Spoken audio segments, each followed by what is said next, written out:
Okay,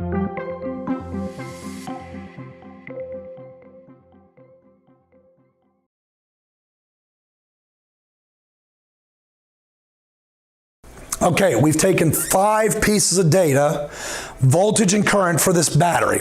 So what are we going to do? It's up to you again. Is it going to be V versus I? Easier to work with. I versus V? Harder to work with, but it's going to be what's on the AP exam. Well, I think it's obvious.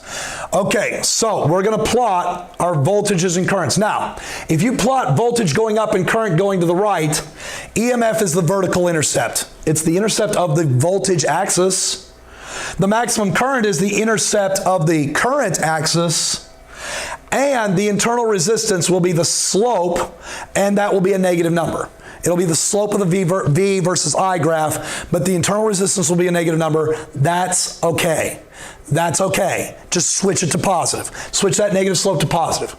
Plot I versus V. I goes up, V goes horizontal. Well then EMF, voltage, the voltage of the battery is the horizontal intercept, where the best fit line hits the voltage axis.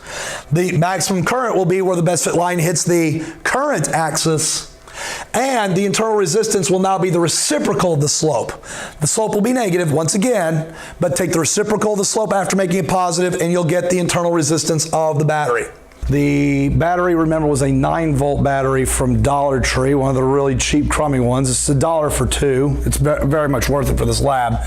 And I started with one 5-ohm resistor, and this is the row of data I got. And then for each 5-ohm resistor I added in series, I got less and less current, but more and more voltage.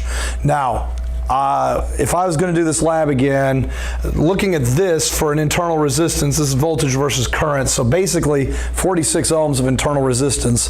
If I was going to do this lab again with those batteries, I would probably collect 500 ohm resistors, and then start with 100 ohm resistor and start connecting them in parallel on each trial. And I think I would get a lot better data because the EMF of that battery was a lot closer to 9.8. It was not 12.7, and that is the EMF right there. All right, so it's up to you. It's time for you to try these things on your own. Go to Dollar Tree, it's worth spending the money. Honestly, it's a few dollars. And a few dollars for your kids to do well on the AP Physics exam, especially with stuff that you can reuse, is a good deal. Now, I would especially tell you that if you're getting some kind of incentive monetarily to have your kids do well on the AP exam, then it's especially worth it to spend a few dollars here. You got to spend money to make money, folks. So I'm going to see you on Part C, capacitance, coming right up.